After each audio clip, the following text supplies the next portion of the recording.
to the Great Detectives of Old Time Radio. From Boise, Idaho, this is your host, Adam Graham. If you have a comment, send it to me, box13@greatdetectives.net. Follow us on Twitter at Radio Detectives and become one of our friends on Facebook. Facebook.com/Radio Detectives. Well, before we do get started, I do want to remind you the show is brought to you by the financial support of our listeners. And I particularly want to thank Therese so much for her support. We'll send access to the premium site, as we do with all donations of $7 or more. And you can support the show at support.greatdetectives.net. Also, over at greatdetectives.net this weekend, I'm beginning a series on the top 10 best Nero Wolfe novellas. Part 1 is up this week. You can follow my articles and have them delivered directly to your Kindle. You can subscribe in the Kindle store and try that service out for free for 2 weeks. Well, now it's time for today's episode of Dragnet. The original air date, December the 1st of 1949, and the title is The Spring Street Gang.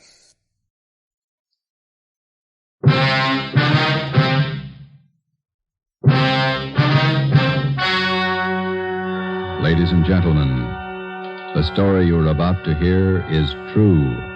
Only the names have been changed to protect the innocent. Dragnet.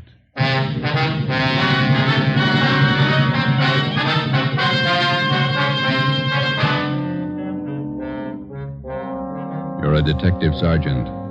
You're assigned to Juvenile Bureau. A rash of crimes has broken out in your city. Suspicion points to an organized gang of juveniles. Your job, stop them. Dragnet, the documented drama of an actual crime. For the next 30 minutes, in cooperation with the Los Angeles Police Department, you will travel step by step on the side of the law through an actual case from official police files. From beginning to end, from crime to punishment, Dragnet is the story of your police force in action. It was Sunday, March 27th. It was windy in Los Angeles. We were working the night watch out of Georgia Street Juvenile Bureau. My partner's Ben Romero. The boss is Ed Backstrand, chief of detectives. My name's Friday. I was on the way up from the Juvenile Bureau, and it was 11:25 p.m. when I got to the receiving hospital, room 5, the treatment room. Everything happens on Sunday nights, huh, Joe? Yeah. How's the kid making out, Doc? One arm is cut up badly. Nothing fatal, though. How'd it happen? That's what I'd like to find out. Can I talk to him? If you want. Don't press him, though. He's had a bad shock. All right.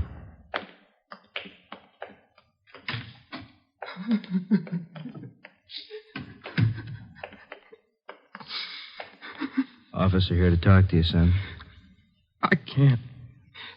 Tell him I can't talk, please. Just a few routine questions, son. You're going to have to answer him sooner or later. Please.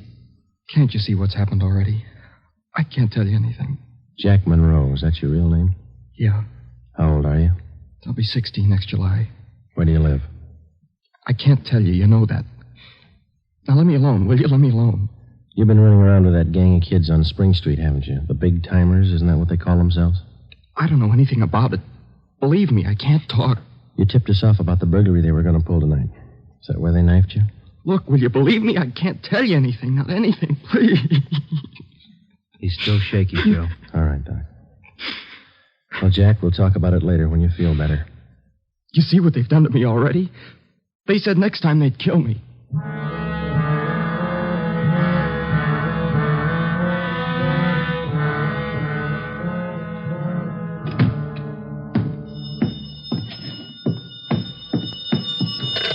Juvenile Bureau, Friday. Yeah. Yeah, okay, Fred. Goodbye.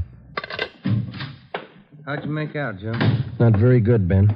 Captain Bowling come in yet? You checked in while you were gone. Wants to see us. Okay. The kid tell you who knifed him? No, I scared him good. He wouldn't tell me a thing. You get a line on the boy's parents, Friday? I got a hold of his father. He's on his way in.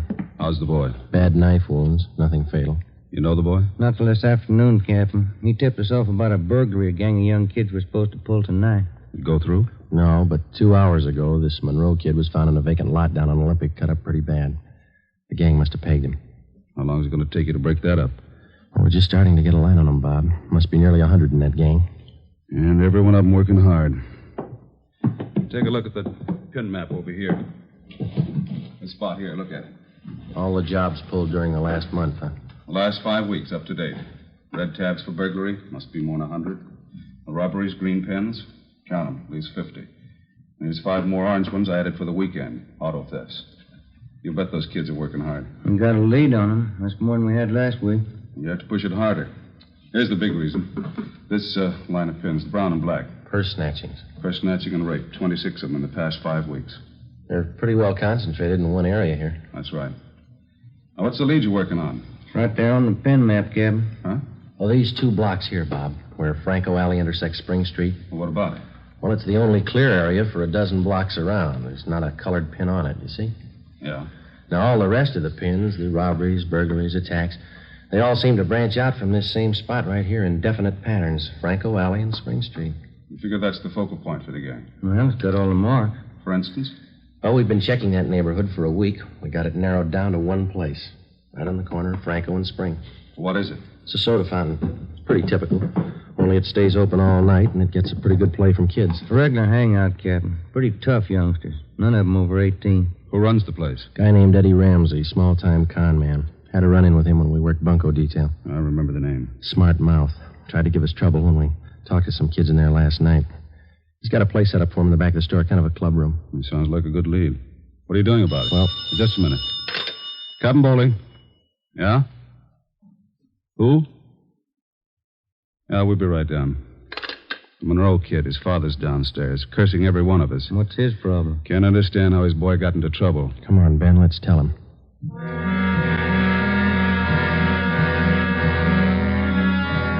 What kind of a city do we have when we can't allow our children out on the street without being stabbed or shot? What's our great police force doing when this is going on? I'd like an answer if you got one. I demand an answer. We got an answer for you, Mr. Monroe. Will you sit down? My boy's lying in there in that hospital bed, cut to pieces. What did you do to prevent it? Tell me. You tell us, Mr. Monroe. What'd you do to prevent it? I'm no cop. That's your job. I pay my taxes and I help pay your salary. We look out for your kids, but we don't raise them. That's What are your you talking job. about? Just a minute, Mr. Monroe. Answer me this. How old is your son, Jack? He's 16, I think. Why? You know what he does with his spare time? Where he spends his nights? Of course I do. He's at home. Some nights he goes to the library. Then you don't know much about your son, Mr. Monroe. For the past month, 4 nights out of 5, he's been hanging around with a gang down at a soda fountain on Spring Street. He's down there as late as 2 a.m. He says he goes to the library. How do I know? I'm a busy man. Did you know that your son is mixed up with that gang? He's not mixed up with a gang. A bunch of small-time thieves, but they're growing. They started with purse snatching, breaking in parked cars, burglarizing candy stores. You don't know what you're talking about. Wait a minute, please. Then they took up robbery, stealing cars, beating up girls, women, attacking them. You're crazy. Jack's not that kind. He's part of that gang, and right now we hold all of them responsible. My boy wouldn't do anything like that. He's a member of that gang, he told us. They're the ones that knifed him tonight. That's a lie. Jack's not mixed up with anything like that. You believe anything you want, Mr. Monroe. We're going to protect your boy as much as we can, but don't expect us to raise him for you. Now, you better take a free piece of advice. You keep your advice.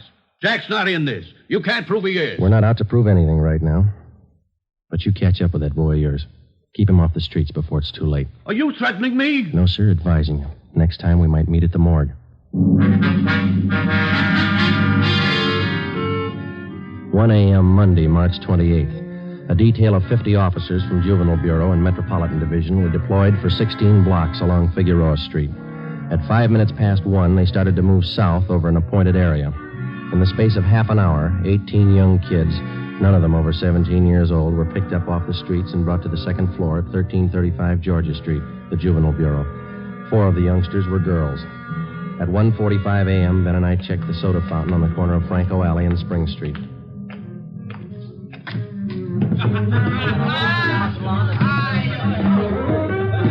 Same bunch, Joe.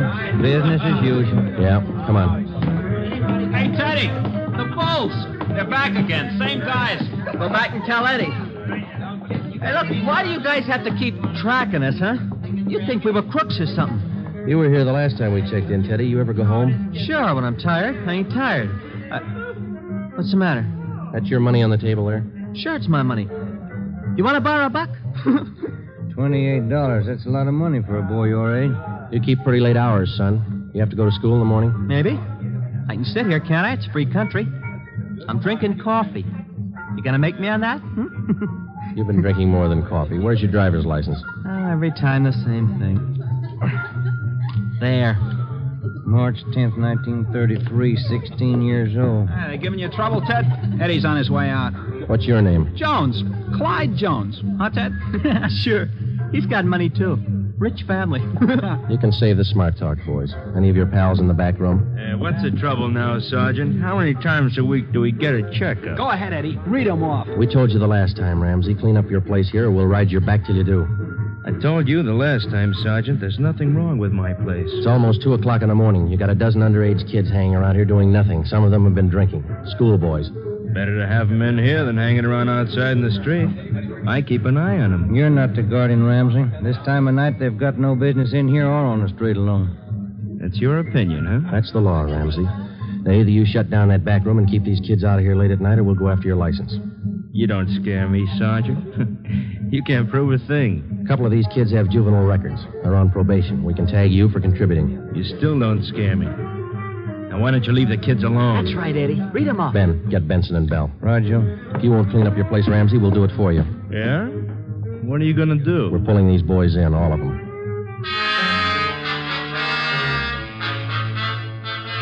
2:25 a.m. Monday, March 28th.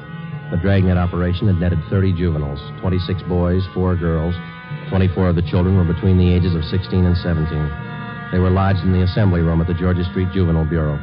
The other half dozen were 13 and 15-year-olds. They were taken to the juvenile hall at 1369 Henry Street. At 2:43 a.m., we met with Captain Bowling. They're all checked in, 30 of them. All right, in the morning we filed petitions to have every one of these cases brought to the attention of the juvenile court. Make a note of it. Okay, Bob. For the kids with records, ask for detention from the probation department. Right. We'll call their parents in the morning. Call them now. They've got some explaining to do. By 6 a.m., all but 3 of the children's parents had shown up. To most of them, it was nothing new. Their kids had been there before. They'd be there again. They took the lecture from the juvenile officers calmly. As long as it didn't mean trouble for them, they wouldn't worry. When they got their children home, they would reprimand them, not for running the streets, but for being picked up by the police. Ben and I had seen the cycle of the young criminals start before, 100 times over. It had a lot of different endings, most of them sour. During the next week that followed, we booked an average of a dozen juvenile delinquents every night. The clampdown continued, so did the crime wave. 10 burglaries, 4 robberies, 8 car thefts, 6 purse snatchings, 3 assaults on women. 1 week's work. Picked up a new angle on Ramsey today, Captain. He might be fencing for the gang. Who gave you the tip-off? One of our informants. Ramsey's brother lives out in the valley. He's supposed to be pushing this stuff. You check him out? Yeah, couldn't get a thing on him. Well, that might explain what attracts the kids to that soda fountain. It explains those $20 bills the kids are flashing. They steal and rob, and then they sell the loot to Ramsey for nothing. Another thing.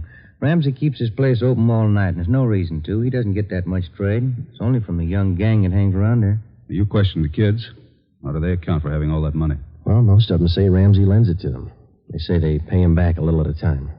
I think he's fencing for the kids. You tried to get his license? No luck, Captain. We can't prove a thing against him. Then we'll do it the hard way. Sweat it out.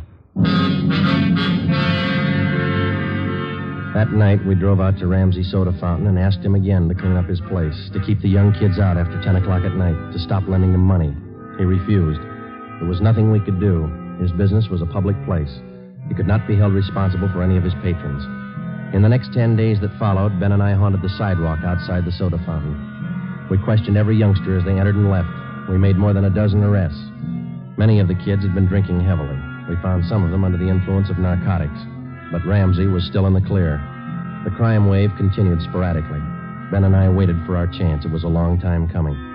Thursday, April 14th. We had dinner at Johnny Cokin's place, and it was 10:35 p.m. when we checked back in at the office.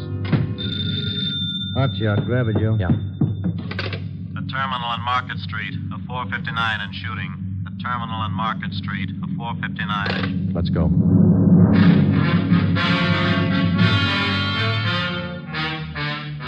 He was approximately 5 feet 4 inches tall, 125 pounds, brown hair, brown eyes, slight build, fair complexion. He was wearing blue jeans and a corduroy jacket. We found him between a row of packing cases at the rear of the warehouse at Terminal and Market Streets. There was a single bullet hole in his forehead just above the left eye. There was a .38 revolver near his right hand. The watchman told us how it happened. He broke in the back of the warehouse, Sergeant. He wanted to shoot it out with me. Here's his ID card. Fell out of his pocket. Teddy Cameron, age 15. Dear God. A kid. I didn't know, Sergeant. He didn't either. He thought he was grown up.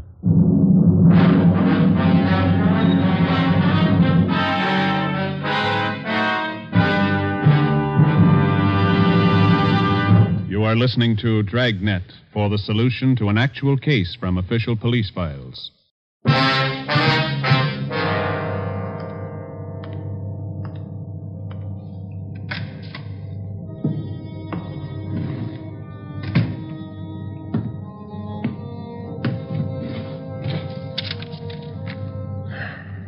Los Angeles Police Department, Form 311, Dead Body Report. Type, gunshot. DR number, 437695. Victim, Theodore Cameron. Residence address, 960 Charter Street. Date and time of death, Thursday, April 14th, 10:35 p.m. Place, Terminal and Market Streets, South State Warehouse. Cause of death, gunshot. Motive or reason, attempted burglary. Time discovered, 10:40 p.m. Removed to County Morgue.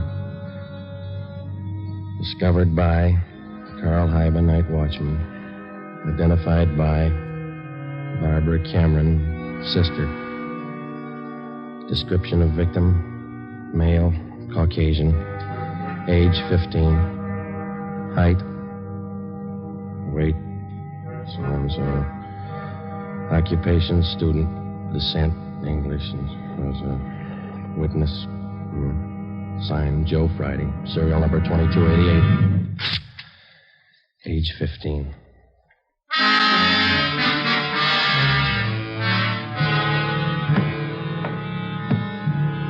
Ready, Joe? And Cameron Boy's sister, she's waiting in the next room. Yeah, let's go. She taking it hard? Yeah. Morning, Miss Cameron. Good morning. We won't keep you long, just a few routine questions. Yes, all right. Miss Cameron, how many are there in your family? There were 3 of us. Teddy, Mike, and me. Mother and father are dead. I work. Teddy and Mike go to school. Mike does. How old is your brother Mike, Miss Cameron? He's 14. You're the sole support of your 2 brothers? Yes. Do you have any idea who the boys were your brother Ted used to run around with? I don't know them by name. I remember seeing a couple of them once or twice. Mike would know, I think. He and Ted were pretty close, brothers. Do you know if Ted mixed with a gang of kids down on Spring Street? Maybe Mike would know that. Sergeant Teddy wasn't a bad boy. He wasn't a bum. None of us are. I tried to raise the boys like Ma told me. It wasn't easy. We made out. Yes, I understand, Miss Cameron. Our salary didn't have too much, but we got by. Yeah. I figured on getting married. I'm 31. It'd be good for the boys, especially Teddy. He's dead, isn't he? Yeah. I couldn't be in 2 places at once. Hold a job and watch the kids. That's why I thought maybe a husband. I'm sorry to press, Miss Cameron. Do you think your brother Mike can tell us about that Spring Street gang? Well, Mike could know. Where can we find him?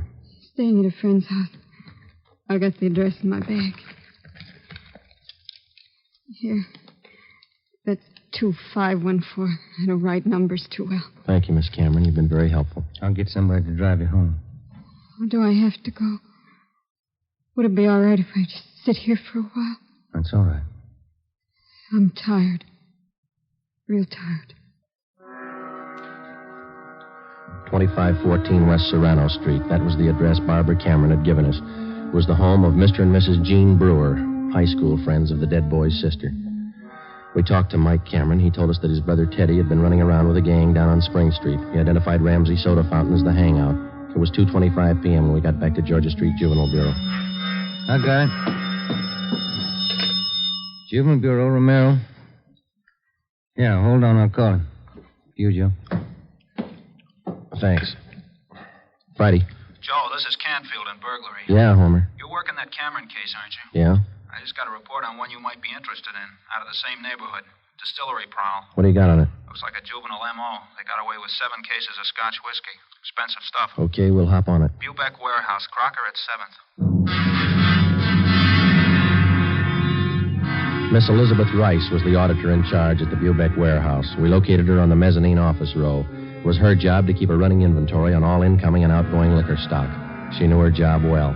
As you know, Sergeant Friday, each and every bottle of distilled spirits carries a United States Internal Revenue stamp. Yes, ma'am. Each stamp carries a serial number together with the name of the firm to whom the stamps are issued. Well, Miss Rice, in the stuff that's missing, the stamp on each bottle carries the case number. Is that right? That's right. Now, what did I tell you? Oh, yes, I have it right here. 7 cases of high-grade blended Scotch whiskey. Now, I have a bottle identical to those in the missing cases. Yes, I see. Now, if you'll just look here. Yes, ma'am. The number on this stamp here, 36A2279956, followed by the firm name. Could you give us the numbers of the stolen cases? Now, I have them typed out for you right here. 7 cases, 12 bottles to the case, Canada Dry Incorporated, 4 of the red label and 3 of the black label, Johnny Walker. All right, thank you very much, Miss Rice. And you think that this might be a juvenile case, Sergeant? Yes, ma'am, we do. 7 cases, that's close to $600, isn't it? We've lost a great deal more than that, Sergeant. The insurance company makes up for the liquor loss. Yes, ma'am. Those youngsters, who makes up for them? Ben and I left the Bubeck Warehouse with a list of serial numbers of the 7 cases of stolen liquor. We headed back for the Juvenile Bureau. We figured that there was a strong possibility that the Spring Street gang was responsible for the warehouse liquor theft. How were they disposing of the stolen property? That was the key question we had to answer. Ben and I had a hunch and a tip from an informant that the young gang was operating under the guidance of a fence, a man or woman whose job it is to dispose of stolen property. The gang members were close to Ramsey at the soda fountain. Ramsey was the logical suspect. All right, now suppose they did steal the liquor. Suppose Ramsey's a fence. What's he done with the stuff? I don't think he's turned it this fast, if he's turned it at all. He wouldn't keep it at the soda fountain, no liquor license. And we've been around too much. He wouldn't keep it in his house. He lives in the rear of the fountain. It's too hot. Only leaves one other location that we know about. His brother's place in the valley. It was 5 minutes to 10 when we turned left off Ventura Boulevard onto Sepulveda. Ramsey's brother had a small farm about 1.5 miles off the highway. It was a modest white frame house planted squarely in the center of an acre of ground. An unpaved driveway led off to the left of the house to the garage. Pull up here, huh? Yeah, okay. Yeah, it looks kind of quiet, no lights. Let's go.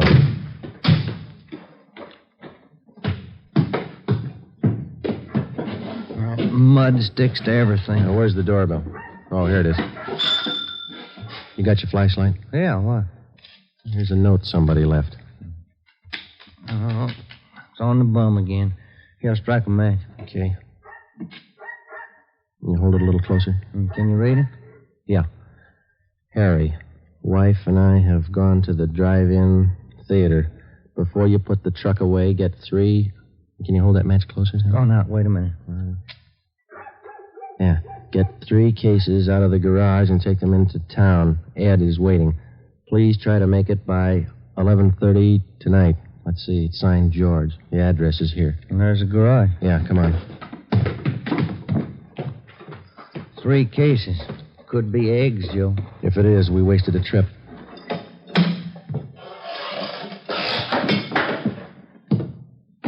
Oh, I'm out of matches, Joe. All right, here, use mine. What was that? Checking. Come on. See anything? No. There goes the light. Just a minute, I'll strike another one. You can save your matches. We found it. We found 5 cases of Scotch whiskey on the floor of the garage. We checked the serial numbers against the warehouse list. They matched. We went back to the car and called communications. We had an immediate stakeout placed on George Ramsey's place, and then we headed back for the city. It was 11:20 p.m. when we got to the address we found on the note. Oh, it's about time, Harry. Hello, Ramsey. We can do without the music. What's your problem this time? Hey, you're almost out of scotch, Ramsey. Serial numbers check out, Joe. Sorry I can't offer you a drink. We're too old to drink here, aren't we, Ramsey? Where's your phone? You want to invite somebody? You can see we're out of booze. You got a phone?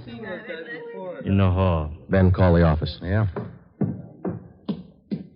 All right, what's it all about? We've been out to your brother's place. What happened to the other 2 cases? You drink them here? I gave it to the kids. What are you looking at me like that for, Sergeant? Anything wrong, Eddie? Party's over, kid.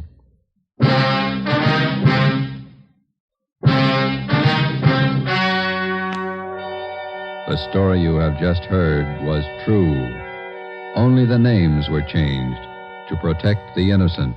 On June 5th, 1949, trial was held in Superior Court, Department 74, City and County of Los Angeles, State of California. In a moment, the results of that trial. Edward and George Ramsey were tried and convicted in Superior Court of receiving stolen property.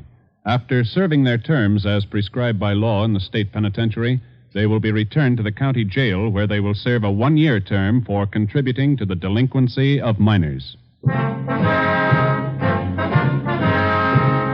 You have just heard Dragnet, a new series of authentic cases from official files. Technical advice for Dragnet comes from the Office of Acting Chief of Police, W.A. Wharton, Los Angeles Police Department. Honoring the city of Greenwich, state of Connecticut, and the men who make up the Greenwich Police Department, another of America's great law enforcement agencies. One of these men, Chief John M. Gleason, FBI National Police Academy graduate, who dedicates his life to making yours more secure. Fatima Cigarettes, the best of long cigarettes, has brought you Dragnet from Los Angeles.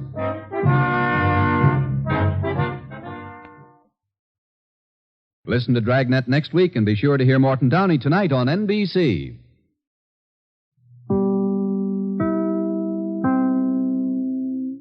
Welcome back. You know, there are often little moments in Dragnet that'll stick out to me the second time going through. And just really nice touches. Probably the one thing in this episode that really stands out is when Friday is narrating the dead body report. And it really illustrates the power of voice tone, because Friday's voice tone really conveys so much of the feeling over this death. Now on to some listener comments and feedback, and we'll start with some comments regarding episode 1442. Pastor Lisa comments, I love Dragnet, old-time radio and TV. This was a good episode, a great episode. And then received an comment on the blog, and this was regarding the TV version of The Big Little Jesus, but it applies as much to the radio version. Raphael comments, a seasonal classic. This show has an unforgettable exchange. Friday is interviewing the priest in the church. How long is the church open? All night. Friday, you leave it wide open so any thief can walk in? Priest smiling knowingly. Particularly thieves, Sergeant. This gives me goosebumps every time I hear it. And that is a great piece of dialogue. It's one of those things I don't think you would hear in the typical Dragnet episode. But this is the exact type of thing that Richard Breen, who wrote that episode, he wrote the 1954 Dragnet movie, and he wrote the 1966 Dragnet TV movie, is the type of little bits of dialogue that Richard Breen, who also wrote Pat Novak, put in to make this a really strong episode. I think the power of the episode is really represented by the fact that it was redone for the 1960s color TV series. And I think the reason it was redone, even in a very different time, I think when you're in the midst of the mid-60s with all of that turmoil, this type of story was more necessary and more important than it was when it first aired back in 1953. And that's why it still stands up today. Now to listener comments and feedback. An Amazon customer just says, fantastic app. I listen to it every day. Well, thanks so much. I'm glad you enjoy it.